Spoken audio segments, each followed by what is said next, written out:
Right. Bismillah ar-Rahman ar-Rahim. In the last few lessons, we spoke about Kitab al-Tahara. Who can remind me what's Kitab al-Tahara? Kitab al-Tahara speaks about what?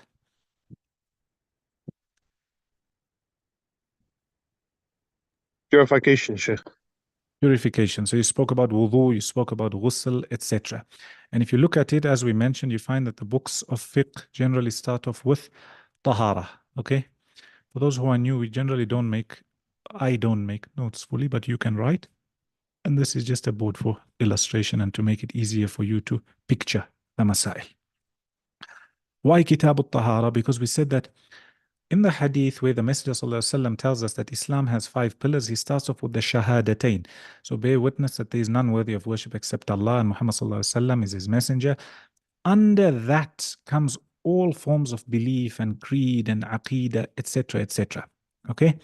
Then the second is وَإِقَامِ الصَّلَاةِ, to establish the salah. Now, when it comes to your salah, salah has certain prerequisites. Salah has certain conditions. The main condition being tahara, which is before the salah. Hence, we took tahara. Now we get to the actual salah. Inshallah, in this lesson, we'll be speaking about 2 main points. The first is the definition of salah, and the second is, in the Hanafi books, they start off with the timing of salah. Why the timings of salah? Because there's a difference of opinion when it comes to the starting and the ending time of certain salawat in the Hanafi madhab as well as the other madhahib. So first off, we start off with the word salah. As I explained to you guys before, there is every time you have a word in Arabic, you've got a linguistic definition. Okay, what does it mean in the Arabic language? Who knows what came first? Did Islam come first or did the Arabic language come first?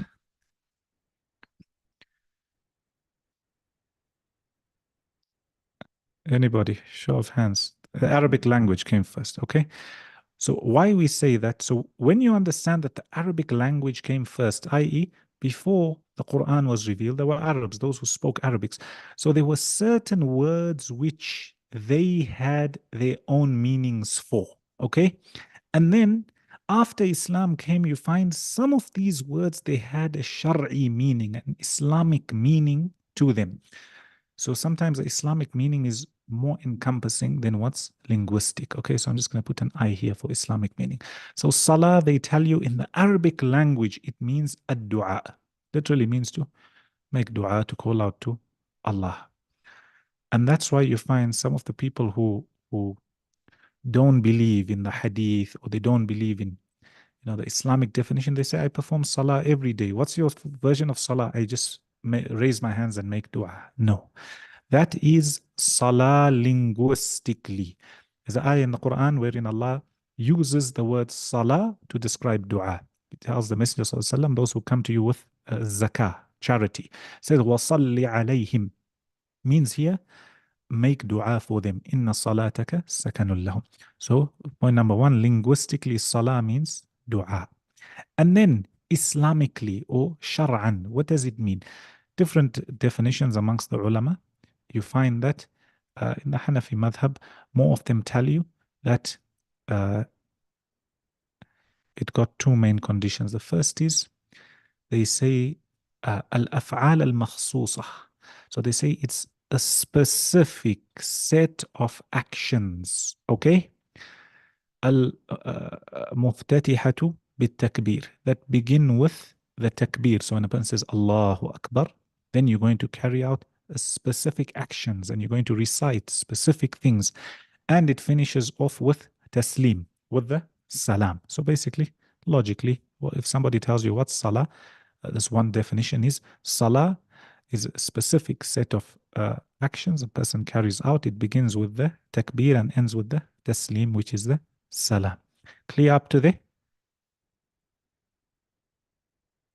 Sure, Sheikh. Right. Then they mention some rulings regarding salah. What's the ruling of salah? Salah is fardu ayn. Now remember, there's 2 types of fard, which is compulsory. So fard really means compulsory, okay? There's 2 types. There's that which is فرض عين على كل مكلف. Compulsory upon every single person. And then you've got that fard, which is fard kifaya. Kifaya, which means that it's compulsory upon the group of people, but if some people do it, then the rest of the group is not sinful. So, for example, Salatul Janazah. If somebody died, it's not compulsory upon every single Muslim to go and perform Salatul Janazah. If all of them don't perform Salatul Janazah, then they all sinful. If a few of them go and perform Salatul Janazah upon the dead person, then look, kifaya, a few people did it, which is enough for the whole group. As for fard ayn, compulsory upon every single person. Why? For us, because we know the masail, we think it's something which is, a given. Nobody should argue, but you'll be surprised, people argue this point. And sometimes people come and tell the others, don't read salah because I'll perform salah on your behalf. Or you find some people saying that, salah is no longer compulsory upon me. So you find some people, they say that I don't perform salah. Why? Because it's not compulsory upon me. That's not true if they are not excused. As long as they are sane and normal and have reached the age of where salah is compulsory upon them, it's upon every single person. Then they mention other ahkam, and inshallah they'll come later on for a person who leaves salah. Does he come out of the fold of Islam or not? Those will come later on, inshallah. Right. Those are hukum. Then they start off, said it's kifaya, and what else? No. Salah is fard ayn. Ayn, one of the meanings of ayn is an eye, meaning every single person. Salah is compulsory upon you, compulsory salawat 5 times. And kifaya is if a few people from the group carry it out, the rest of the group is not sinful. Anyway, we start off with the timings of salah. Fajr salah. Okay. Fajr Salah starts, I'm going to put here start, put a line here. Sorry. Somebody told me the other day, they said, why don't you get a pencil or iPad? But I remember when I connected my iPad the last time, Zoom and the iPad, they were having a problem. This one carried on crashing, that one, and it is a bug they had. Anyway, Al-Muhim, for now, we make do with what we've got. Fajr. The starting time is at the beginning of the true dawn. Okay, so now there's 2 types of dawn. This on the side. The dawn is divided into 2. So right now it's dark. Okay, you've got the false dawn. Some say al-fajr al-kadhib or al-subh al-kadhib, and you've got the true dawn. Now, if you're in the aeroplane or you go out, you're able to see it. Let's say, for example, the time of Fajr on your calendar says 5 a.m., okay? 5 a.m. Generally, the false dawn precedes the true dawn, which is the time of Fajr, by about 15 minutes, roughly 10 to 15 minutes, depending on where you are. It may be a little bit longer, a little bit shorter. The false dawn, it's a light that comes out, and generally its light is more vertical, okay? Comes for a little while, and then it goes again. And thereafter, the true dawn comes a little while later, and one of its attributes is that the light is spread out across the horizon. So that's one way you differentiate between the two. So it's not the sun coming out. It's from night. Now a little bit of light is coming out. So when it's pitch black, as you get into the false dawn, you find a little bit of light, generally vertical. And after that, it disappears. And within about 10, 15 minutes, the true dawn comes out. True dawn is a little bit of light, especially when you're in the aeroplane, you're able to see it. Or if you go out where you're not in the cities and there's no light pollution, you're able to see it also. This false dawn, from its name, false dawn, does not signal the beginning of Fajr. Rather, we go according to As-Subh As-Sadiq, or the true dawn. So here, the beginning of Salatul Fajr is at the true dawn, okay? Or As-Subh As-Sadiq. end of Salatul Fajr, they tell you in the Hanafi books, until the sun rises. Okay? Until the sun rises. Some people tell you as soon as the sun is coming out, the time of Fajr is finished. Others tell you until the whole sun has risen. Does Fajr finish? No, the sun rises very quickly if you watch it within a minute. It's up roughly. But anyway, so from the true dawn to the sunrise, Fajr. Second is Dhuhr. Why they start with Fajr is because there's no difference of opinion when it comes to the starting of Fajr. The others, there's a difference of opinion. So you come to Dhuhr. When's the beginning of Dhuhr? They say the beginning of Dhuhr is at the time of Zawal. What's Zawal? Tell you what's Zawal. When the Let's sun is say at its highest point in the highest point, some say fi kabidi sama in the middle. Now let's say this here is west and this is east. Okay. And it's important you understand this. Now, let's say in the middle here. Okay, so the sun will come in a circle like this, like this, like this. When it's here at its highest point, the minute it's past here, so it takes a few minutes to pass, then the Zawal, straight after Zawal, the time of Dhuhr has started. Now, at times, they speak about Fay' in the books of Fiqh. At times, you find that in some countries, or it happens sometimes in certain seasons in the countries, the sun doesn't pass you overhead. It doesn't come here. It doesn't come here. Rather, in fact, you understand from here. Just imagine you're on a Google satellite. Okay, just imagine. You know, when you look at Google Maps, you look at it from a satellite view like this.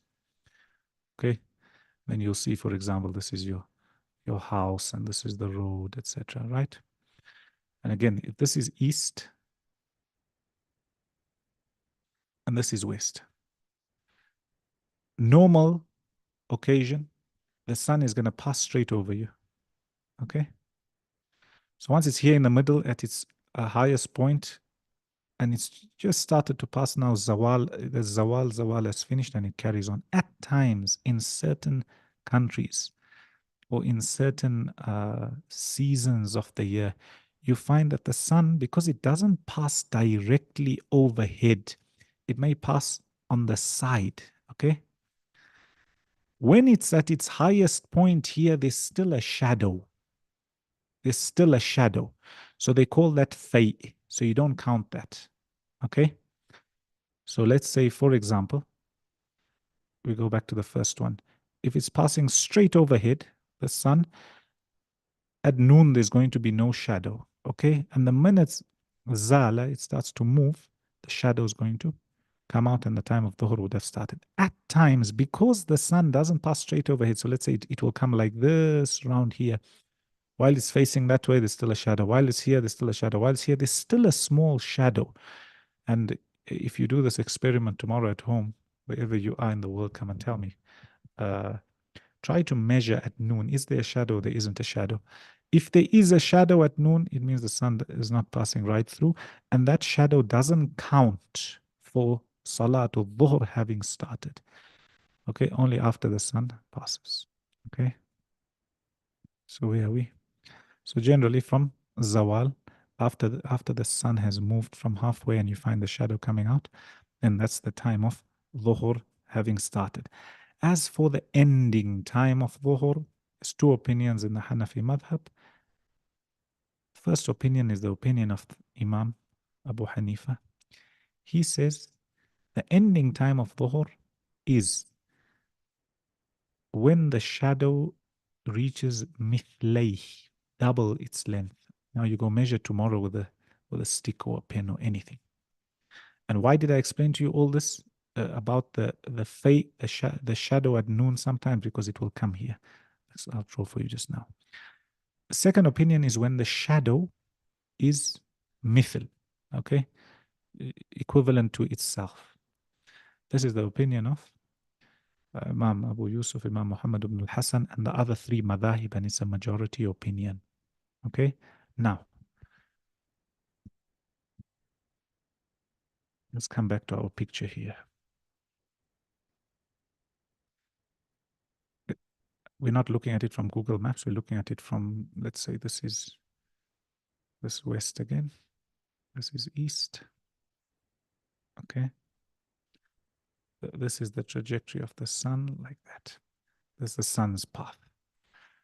Here, there's no shadow. It's noon, okay?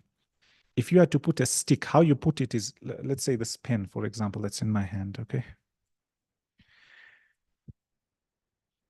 Let's say my palm is the ground. You put it facing straight like this, facing straight up. At noon, there should be no shadow, okay?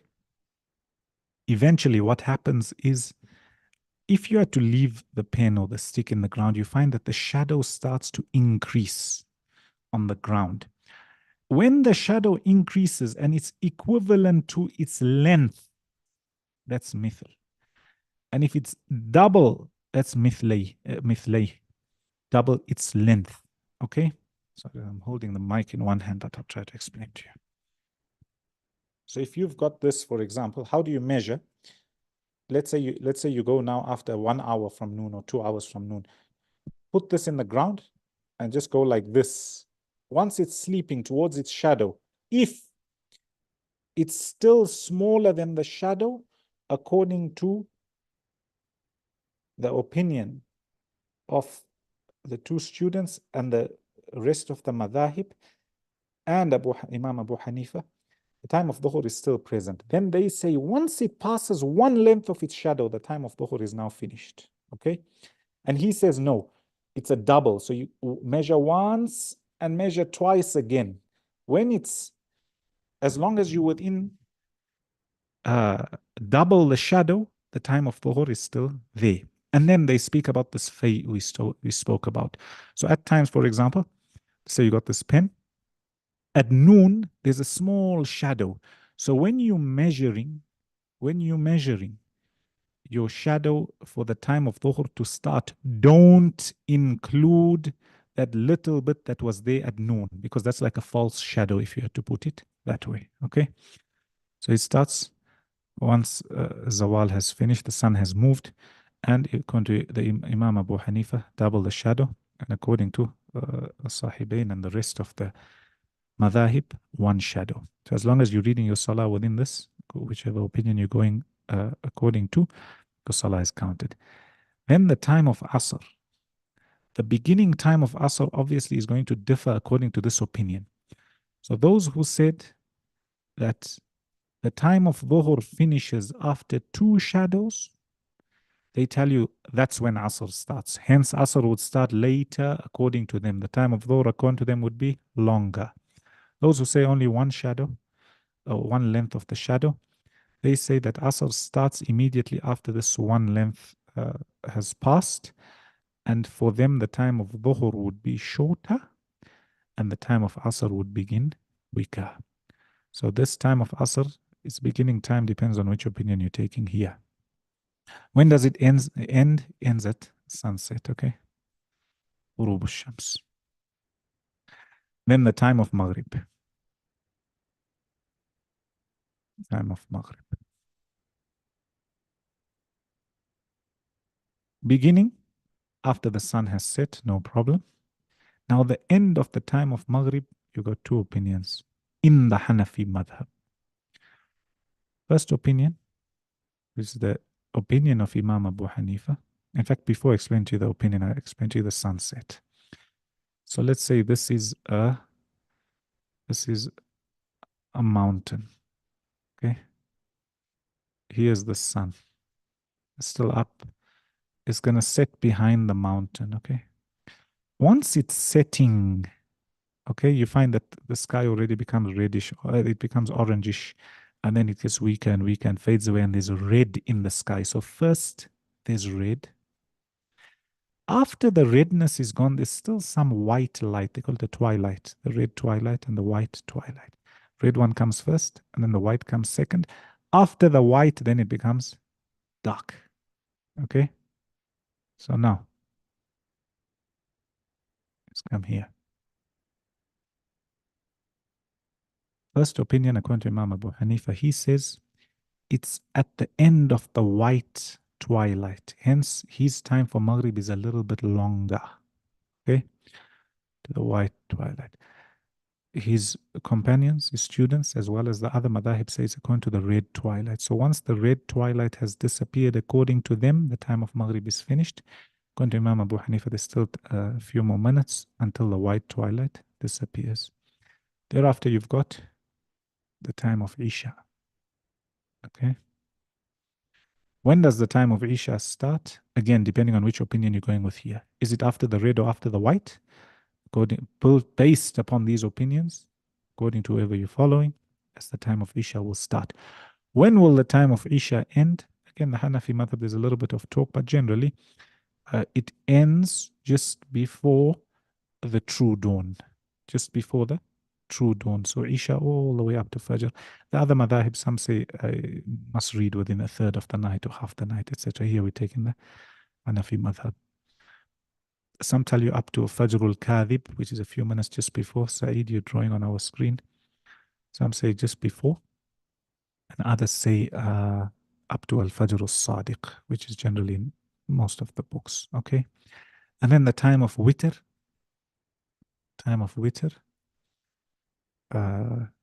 Is after Isha, all the way up to just before Fajr.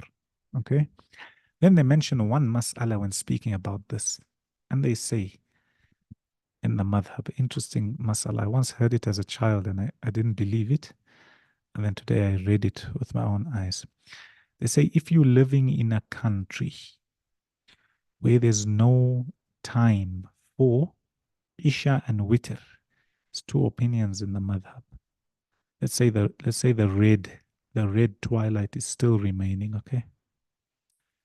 So it happens in some parts of the world, even in England, etc. It happens. That's why they go Fajr according to so many degrees, etc. The first opinion, and you'll find it in the Hanafi books, they say that there's no Isha for this person to read and no Witr. Okay? Why? Because they say there's no time that came and the Salah becomes compulsory because of the time. So they say here, some of those countries, a person doesn't need to read Isha and Witr. A second opinion, and this is, I think, practiced upon by everybody, including Hanafis in those places, they try to calculate what the time of Isha would be, and hence they read. And this calculation of Salah is taken from the hadith of Dajjal, where the Messenger ﷺ is telling the Sahaba that when Dajjal comes, you know, there'll be a day which is like a year, and a day which is like a month, and a day like a week, etc. So they say, what will you do? We do with our Salah. It says that, you know, measure roughly. So if this time was Salatul Fajr, regardless of the sun being up or down or whatever. And similarly, those people in the Scandinavian countries, North Pole, South Pole, whatever, they do a similar thing. So to quickly recap, we took the definition of Salah linguistically and Shar'an in jurisprudence. Then we took the timings of Salah and we went through the difference of opinion according to the madhab, and we went a little bit out of the madhab also. Saeed says the Hanafi masjid in our city start Asr 1 hour later than the Maliki masjid, and that's the reason. Okay. Generally, most of the Hanafi masajid that I've seen, they go with the opinion of Imam Abu Hanifa, and there's a debate. There's a debate in the Hanafi books themselves. Whose opinion is correct? You find those who saying no, it's the two students are correct. Those who say no, it's the Imam was correct, and then they choose. So you find some have chosen this and some have chosen that. But that's why you find generally in the Hanafi masajid they read Asr a lot later. That's one of the reasons for it. What about when it's always night, like how it is in Alaska, in winter Alaska, the North Pole, etc., 3 months night and then 3 months day? They will roughly measure. So, for example, you can measure in a few ways. One is you look at the closest country that has 5 times Salah to you. And if that doesn't work, let's say the closest country is too far, the timing doesn't work, then they roughly work out. So, for example, they'll say that, okay, in the normal time, for example, Fajr is usually at 5 o'clock. So we read Fajr 5 o'clock, read Dhuhr 12 o'clock, Asr 4 o'clock, Maghrib 6 o'clock, Isha 8 o'clock, like that, even though it's still light or dark. Understood?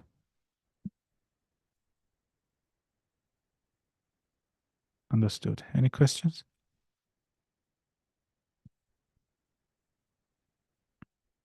Any questions?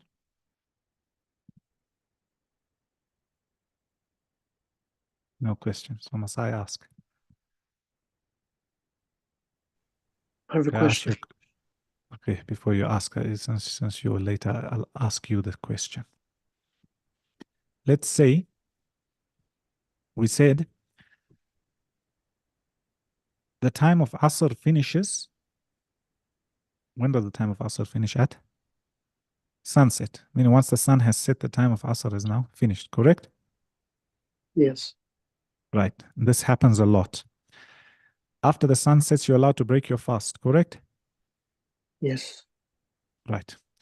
You at home on the ground, okay? And your calendar says sunset is 6 p.m. 6 p.m., okay? You've been fasting Ramadan every day, sunset 6 p.m. After 6 p.m., you've been breaking your fast. One day you decide to travel, okay? And you jump on the plane at 5:55, and the plane takes off, and it's in the air. Your calendar tells you that sunset is 6 p.m.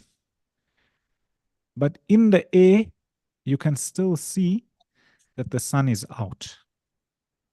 What do? You You don't break break your fast or you don't break your fast?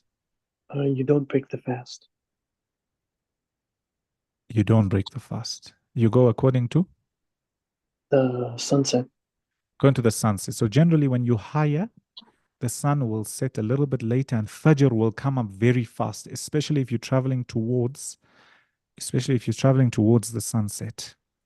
And when you're traveling away, the time also goes in terms of your salah coming quickly. So whichever way you travel, because remember you're going this way or that way, east or west, your time affects. Also when you're going north, south, because summer and winter, days and nights are shorter. That's why I tell you a flight I flew. Now, we were flying from, let's say, here's England, okay? And you're coming towards